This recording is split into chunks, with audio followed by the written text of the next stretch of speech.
श्री राम जय जय राम।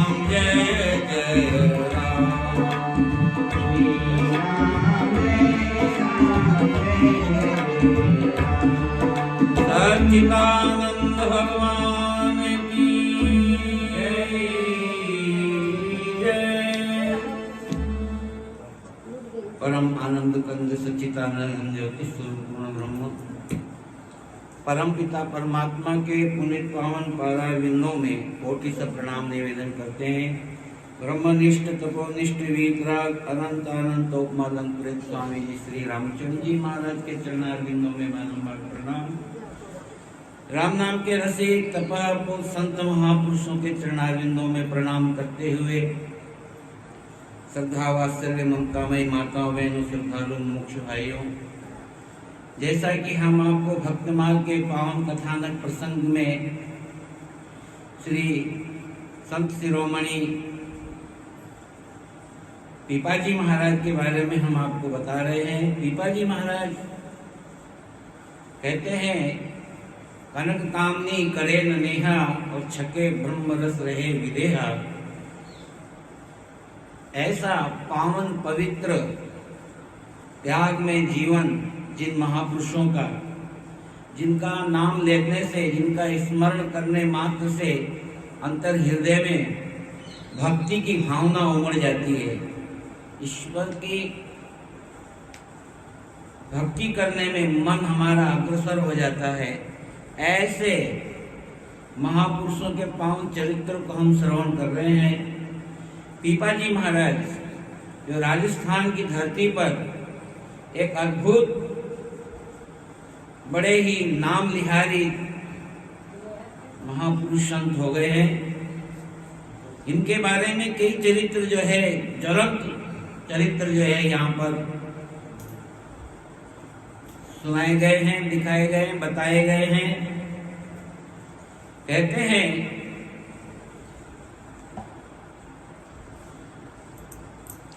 अर्थ जो होता है अनर्थों का मूल होता है, ऐसा संतों ने कहा है कि भक्ति के मार्ग में जो है कनक और कामनी ये दो बहुत अपना जो है दुष्प्रभाव डालती है भक्ति के मार्ग में। इसलिए संतों के पास जो भी संग्रह होता है वो सब संग्रह परमार्थ में जाता है, परहित के लिए जाता है। अगर कोई आश्रम में कोई वस्तुओं का संग्रह भी होता है तो वो जनता जनार्दन की सुख सुविधाओं के लिए होता है, भक्तों की सुविधाओं के लिए होता है, न कि संतों के लिए होता है। तो यहाँ पर कहते हैं, पीपाजी महाराज के पास में खूब द्रव्य आता था और कभी कभी जो है कुछ भी नहीं रहता था। हमारी राजस्थान की कहावत है कि कोई दिन मुट्ठी चना तो कोई दिन घी घना, कोई दिन मुट्ठी चना तो कोई दिन घी घना, तो कोई दिन मुट्ठी चना तो कोई दिन वो भी मना, वो भी नहीं मिलता है? इसलिए कहा है कि संत जो है कभी भगवान की भक्ति करते हैं तो वो किसी उदर निमित्त नहीं करते, आत्म कल्याण के लिए, परहित की भावनाओं को लेकर के भगवान की भक्ति करते हैं संत है। और जब मिलता है तो अनायास स्वतः स्वभाव के सहज में भाववृत्ति संत की सहज में जो मिल जाता है उससे संत संतुष्ट रहते हैं। अजगर करे न चाकरी, पंछी करे न काम, और दास मल्लू का यूं कहे सबके दाता राम। सब परमात्मा को चिंता है, जो परमात्मा की चिंता करता है, परमात्मा का चिंतन करता है, परमात्मा का स्मरण करता है, परमात्मा उसकी चिंता रखता है। इसलिए कबीरदास जी महाराज, पीपाजी महाराज का यही सिद्धांत रहा है और जो भी अर्थ आता उसका सदुपयोग करने लगे।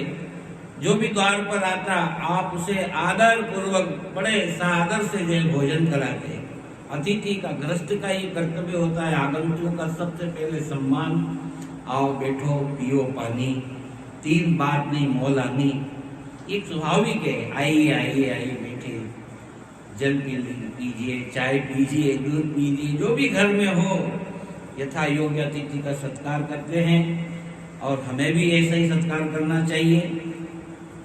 साधु महात्माओं को निमंत्रण देकर के जो है बड़े बड़े विशाल भंडारे जो है वो करने लगे। जब उनको द्रव्य की प्राप्ति हो गई, स्वाभाविक सहज में ही परमात्मा ने छप्पर फाड़ के जब दे दिया तो फिर क्या था कि तो लुटाने का काम, संतों का काम लुटाने का होता है। तो आपको बड़े प्रेम से जो है उस द्रव्य को जो है सब सार्थक करने लगे और खूब बड़े प्रेम से असंख्य संत प्रसाद उनके आश्रम पे जो है पाने लगे। और इस प्रकार खिला पिलाकर संपूर्ण धन को जो है पीपा जी ने 3 दिन में ही समाप्त कर दिया। जो 720 मोहरें थी वो 3 दिन में पूरी कर दी। इसको कहते हैं परोपकार, को कहते हैं समर्पण। त्याग की भावना जो होती है वो बड़े भाग्य से मिलता है त्याग, ऐसे त्याग नहीं मिल जाता है। और उनकी कीर्ति चारों तरफ फैलने लगी और वहां पर कोई एक गांव है, टोड़ा करके गांव, उस टोड़े के राजा हैं सूर्यसेन मल। उन्होंने सुना तो दर्शन करने आया राजा और दर्शन करके बड़ा प्रसन्न हुआ। फिर बड़ी नम्रता से राजा ने प्रार्थना की और कहा आप मुझे अपना शिष्य बना लीजिए। जब ऐसी महिमा सुनी, अरे ये तो बड़े त्यागी है, सब लुटा दिया इन्होंने, तो राजा प्रभावित हुआ, बोले मुझे अपना शिष्य बनाओ। पीपा जी ने कहा कि पहले संसार की वासनाओं का त्याग करो, अतित वैराग्यवान बनो। ऐसे थोड़ी शिष्य बना लिया जाता है। संसार की वासनाओं का त्याग करो। विषयासक्त भक्त को जो है विषयासक्त को दीक्षा देना व्यर्थ है। जो विषयों में तल्लीन है उसको शिक्षा देने से कोई फायदा नहीं है। और जिसमें विरक्त भाव दृढ़ है, विरक्त भाव दृढ़ होता है, उसी को जो है शिष्य बनाया जाता है और उसे हम लोग जो है शिक्षा दीक्षा दे करके अपने समान सुंदर बना लेते हैं। और इस तरह से राजा को ज्ञान देने लगे। राजा ने कहा कि आप जो चाहोगे, जैसी ही आपकी आज्ञा मुझे होगी मैं वैसा ही करूंगा। आप कृपालु होकर के मुझ पर कृपा करें। तब आपने आज्ञा दी, गुरु पीपा जी ने आज्ञा दी, यदि मुझको अर्पण कर दो, अगर तुमको अर्पण करना है, तुम्हारी जितनी भी सब संपत्ति है, अहमता है और जितनी भी ममता है और जितनी भी तुम्हारी रानियां हैं, उन सब को मेरे पास लाके यहाँ मेरे को भेंट कर दो। सर्वस्व अपना सब कुछ, रानी, नौकर, चाकर, तुम्हारी अहमता, तुम्हारी ममता, जो भी कुछ है वो सब ला करके मुझे अर्पण करो। और राजा ने जो है ऐसा ही किया, सबको ला करके पीपा जी महाराज के चरणों में अर्पण कर दिया। और पीपा जी ने राजा की परीक्षा लेकर के और उनको मंत्र की दीक्षा दी और फिर संपत्ति और रानियों को लौटा करके कहा कि संपूर्ण राज्य और ये रानियां आज से सब हमारी है, तुम अपनी मत मानना। और इसमें अब ममता भी मत रखना, जो देने के बाद में बार बार उसका जो है बार बार उसको का बखान करे, ये मैंने दिया, ये मैंने दिया, ये मेरा है, ये मेरा लगाया हुआ पत्थर है, ये मेरी लगाई हुई लाइट है, ये आश्रम में मैंने ये छत डलवाई है, ये मैंने पंखा लगवाया, ये देखो पंखा बंद करना भैया, देखो मेरा नाम लिखा हुआ है। इस तरह की जो बातें करना, दान दे करके बातें करना कि ये मैंने करा, ये मैंने करा, तो उसका सारा पुण्य क्षीण हो जाता है, कुछ भी नहीं। ऐसी बातें अज्ञान की प्राणी ही करते हैं। और सारा जितना भी जो संपूर्ण राज्य है सब आज से मेरा है, और ये रानियां जो है आज से सब हमारी है, और इसमें भी ममता मत रखना। उस राजा से कहा इसमें भी ममता मत रखना, मेरी आज्ञा से इनका पालन पोषण करना, तन मन धन से संत सेवा करना। और रानियों को आज्ञा दी कि संतों से पर्दा न करके उनकी सेवा करना। और इसके बाद राजा ने बहुत अनुनय विनय करके गुरुदेव को एक घोड़ा और संत सेवा करने के लिए बहुत सा धन जो है भेंट किया, और आपने जो है उसमें से कुछ धन रख लिया और शेष वापस लौटा दिया। और गुरुदेव के उपदेश के अनुसार जो है राजा ने अहंकार का त्याग किया। ये अहंकार ही तो मानव का पतन का कारण बन जाता है। अहंकार करना ही ये बहुत बड़ा जो है ज्ञान है। और सभी जीव जंतुओं को अपने से बड़ा मानने लगा अब राजा। अहंकार खत्म हो गया, और जो भी छोटे से छोटे जीव को भी अपने से बड़ा मानने लग गया कि मैं तो इनके सामने बहुत लघु हूँ, बहुत छोटा हूँ, तुच्छ हूँ। और ये समाचार सुनकर के राजा के भाई बंधु जो दूसरे थे परिवार के, वो चल भून गए। अरे इसने तो सब कुछ दे दिया। मन में जलन होने लगी। नी दो तो जलन, दो तो जलन, ये संसार का ही ऐसा ही है चलन, क्या किया जाए। बोलो राम। इस प्रकार से जो है, लेकिन ऐसे प्रतापी सीतापति पीपाजी महाराज, उनका कौन क्या बिगाड़ सकता था। जलते रहो, जलने वाले तो जल जल के मर जाएंगे, तो ये तो जलने वाले जलते रहेंगे, लेकिन संत को कोई फर्क नहीं पड़ता है। लेकिन जो समर्थ होते हैं उनका कौन क्या बिगाड़ सकता है।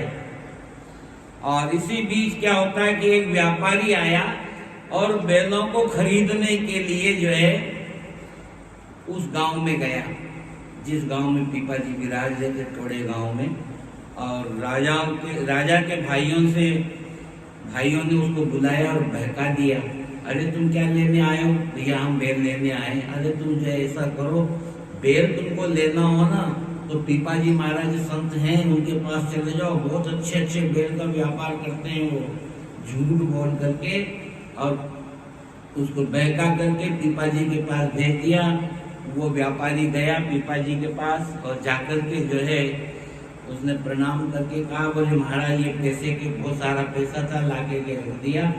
बोले ये पैसे लो और तुम जो है हमको अच्छे से बेल दे दो, हमने सुना आप बेल रखते। बोले हाँ भैया, बेल तो मैं बहुत सारे रखता हूँ, लेकिन अभी सब चरने गए हैं, तुम कल आना दूसरे दिन और तुम्हारी मर्जी पड़े जितने जैसा बेल ले जाना। व्यापारी तो वापस चला गया। दूसरे दिन जब आया तो वहाँ क्या देखता है वो कि वहाँ बहुत सारे संत जो है भोजन कर रहे, पंगत लगी हुई है, चारों तरफ संत ही संत पंगत के अंदर बैठे हुए, एक से एक बड़े। और फिर क्या था, वो जो पैसे दे गया था उस पैसे से सारा भंडारा कर दिया और सारा पैसा लुटा दिया, सबको भोजन कराने। वो व्यापारी आ गया, बोले महाराज बेल कहाँ है? बोले बेल तो बोले बेल तुमको नहीं दिख रहा है क्या? बेल संतों की तरफ जो पंगत में संत बैठे थे बड़े बड़े और तेजस्वी महात्मा, उनको इशारा करा कि बोले ये सब बेल हैं, ये सब मेरे बेल हैं, ये सब धर्म स्वरूप संत, धर्म का अवतार बेल बना था भागवत ने। और इसलिए जो है उन्होंने इशारा कर दिया, बोले ये सब बेल हैं, तुमको जितना चाहिए। मैं इन्हीं का व्यापार करता हूँ और कोई मेरा व्यापार नहीं है, इन्हीं का व्यापार करता हूँ, और इनमें से जितने आपको चाहिए आप अपने घर ले जाओ। उस व्यापारी ने संतों के दर्शन किए। दर्शन करने के मात्र से ही जो है उस व्यापारी का हृदय परिवर्तित हो गया और अब उसका मन जो है भक्ति के भाव में भर गया। और वह उसी समय बाजार में गया, वो व्यापारी बाजार में गया और वहां से अच्छे अच्छे वस्त्र लाया और जीवते हुए संतों को जो है खूब वस्त्रों का दान किया। तो संतों की दृष्टि, संत की दर्शन करने से मन बदल जाता है, परिवर्तित हो जाता है, निस्वार्थ की भावना आ जाती है, भक्ति की भावना बन जाती है। और इसी तरह से जो है एक दिन क्या होता है, पीपा जी जो है घोड़े पर चढ़ करके स्नान करने के लिए सरोवर पर गए और घोड़े को वहीं छोड़ करके आप स्नान करने लगे। और कुछ जो है दुष्ट लोग जो थे, चोर, उन्होंने जो है उनका घोड़ा जो है वहां से चुरा लिया और घोड़ा लेकर के भाग गए।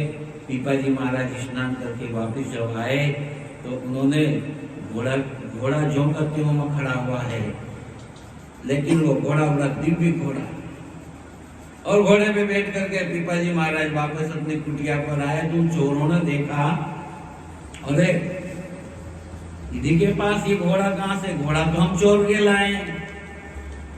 और डर गए वो तो, और घोड़े को वापस लेकर के आए। और फिर वो जब घोड़ा लेकर के आए तो वो जो घोड़ा आया दूसरा भगवान ने भेजा हुआ दृश्य हो गया।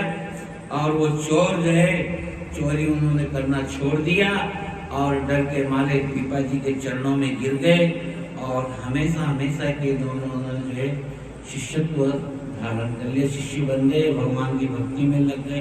तो ऐसे संत जो है ऐसे नास्तिक को आस्तिक बना देते हैं, चोर को साहूकार बना देते हैं। ये संतों के भजन का प्रभाव है। एक बार पीपा जी राजा सूर्यसेन मल के यहाँ एक झगड़े का जो है झगड़ा हो रहा था, एक उस झगड़े को निपटाने के लिए पीपा जी महाराज आ गए। बोले क्या बात है, क्यों झगड़ रहे हो? दो पुरुष एक स्त्री के लिए झगड़ रहे थे, कह रहे थे, एक आदमी तो कह रहा है कि ये मेरी औरत है, वो कहता है ये मेरी औरत है। एक पुरुष ऐसा था जो वो मायावी था, प्रेत था, वो उसका रूप बना करके असली आदमी का बना करके वो झगड़ रहा था कि नहीं ये औरत मेरी है। वो कहता नहीं ये औरत मेरी है। पीपा जी महाराज तो अंतर्यामी थे, समझ गए, और जो नकली था उस नकली की आत्मा को पकड़ के बोतल के अंदर भर के जमीन में गाड़ दिया और जो असली पुरुष था उसको उसकी स्त्री मिल गई। तो पीपा जी महाराज इस प्रकार से जो है फैसले भी कर देते थे। और आपके कहते हैं कि एक चले जाने के बाद पीपा जी के कहीं जाने के बाद उनकी कुटिया पर जो है संत पधार गए। संयोगवश उस दिन कुटी में अन्न धन कुछ भी खाने को नहीं था और संत सेवा के लिए कहीं जाकर के कुछ ले आऊं, ऐसा विचार करके जो है उनकी पत्नी सीता जो थी सहचरी वो बाजार में गई और संत सेवा के लिए कहीं जाकर के कुछ ले आने की भावना रखती हुई और बाजार में पहुंची और वहां उन्हें देख करके एक दुराचारी बढ़िया ने जो है उसके स्वरूप को देख करके उसका मन जो है काम वासना में लिप्त हो गया और उसने कहा कि हम तुमको बहुत सारा द्रव्य देंगे, बहुत सारा धन देंगे, तुम संतों की कुछ सेवा करो, लेकिन आज रात को तुमको मेरे यहाँ आना होगा। उन्होंने स्वीकार कर लिया, मैं जरूर आऊंगी। खूब सारा अन्नदान दिया, खूब संतों को जो है भोजन कराया। और पीपा जी महाराज जब शाम को आए तो अपने पति देव संतों से सहचरी सीता ने कहा कि प्रभु आज मैं इस प्रकार से गई थी और बाजार में मेरे को एक वैश्य मिला, उसने ऐसा ऐसा मुझे आज की रात को बुलाया, आमंत्रित किया है। अरे ये तो बहुत अच्छी बात है, परोपकार के लिए ये सारी शरीर तो हमारा परोपकार के लिए बना है। परोपकार आए एकदम शरीरम, ऐसा ज्ञान भी उनको दे रहे हैं और कह रहे हैं कोई बात नहीं। शाम हुई, बोले तुम अच्छे कपड़े पहनो, श्रृंगार करो। सीता जी ने अच्छे कपड़े पहने, श्रृंगार किया और पीपा जी की पत्नी तैयार हुई। लेकिन होता क्या है कि बारिश आ जाती है जोरदार। जब जोरदार बारिश आई, इतना पानी गिरा कि जाए तो कैसे जाए। बोले मैं जाऊंगी तो मेरा सारा श्रृंगार बिगड़ जाएगा, कीचड़ में मैं हो जाऊंगी। बोले चिंता मत करो। पीपा जी खड़े हुए और उन्होंने अपने कंधे के ऊपर अपनी पत्नी को बिठा करके और बनिए के द्वार के ऊपर ले जाके उनको खड़ा कर दिया सूखी जगह पर। और इस तरह से जो है